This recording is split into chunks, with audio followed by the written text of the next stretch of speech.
In the words of Lex Friedman, we need more citizen journalists. And this series will tap into your journalistic potential.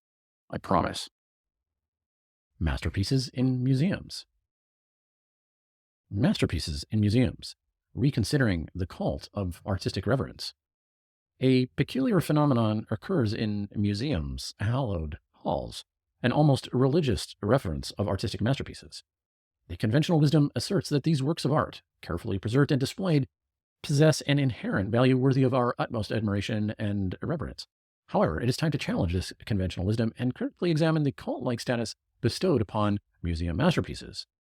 By delving into history, embracing intellectual rigor, and questioning the unquestionable, we can redefine our relationship with art and how we consume it. The museum as a temple. Art museums, with their solemn architecture and hushed reverence, mimic the structure and atmosphere of religious institutions. Visitors tread softly, whispering their awe and basking in the reflected glory of renowned masterpieces.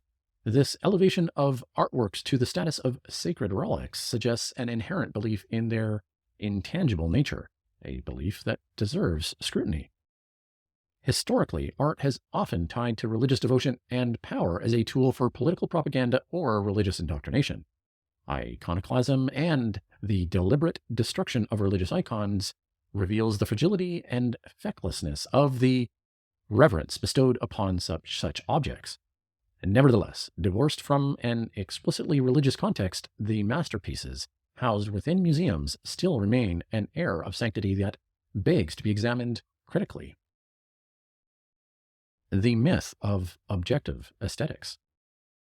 The cult of artistic reverence presupposes an objective measure of aesthetic value, assuming that a select few works possess a higher caliber of artistic merit than others. However, this assumption crumbles under scrutiny. As they say, beauty lies in the eye of the beholder, and aesthetics are inherently subjective. Consider the case of Vincent van Gogh, whose masterpieces now adorn museum walls. During his lifetime, his work was widely disregarded and mocked. Only posthumously, after an orchestrated campaign by his brother and a sympathetic art critic, Van Gogh's genius began to be recognized. The zeitgeist shapes the value we assign to artworks, the whims of the market, and the influence of curators and critics. It is a delicate dance between art and power. The elitist nature of museums. By their very nature, museums create a hierarchy that perpetuates exclusivity and elitism.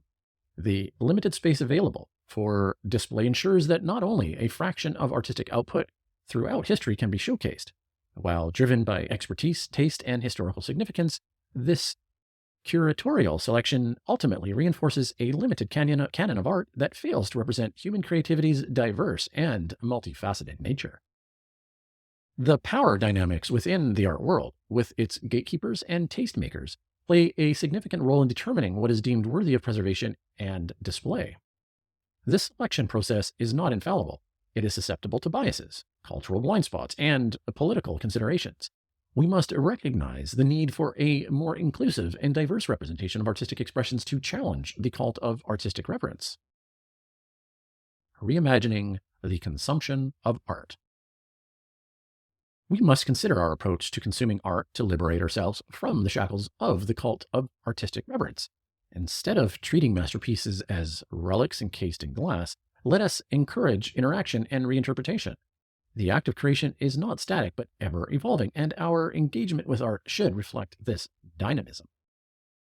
Technology offers us new avenues for democratizing access to art. Virtual exhibitions, online platforms, and digital reproductions enable broader participation and engagement. By embracing these tools, we can challenge the notion that art should be experienced within the confines of a museum's walls, and instead encourage a more accessible and interactive relationship between the artist, the artwork, and the audience. We can invite viewers to actively question, interpret, and contribute to the artistic process, blurring the boundaries between creator and consumer. In this new paradigm, art becomes a living, breathing dialogue where diverse perspectives and voices can thrive. Furthermore, we must broaden our definition of art beyond the confines of traditional mediums. Artistic expression is not limited to oil and canvas or sculptures in marble.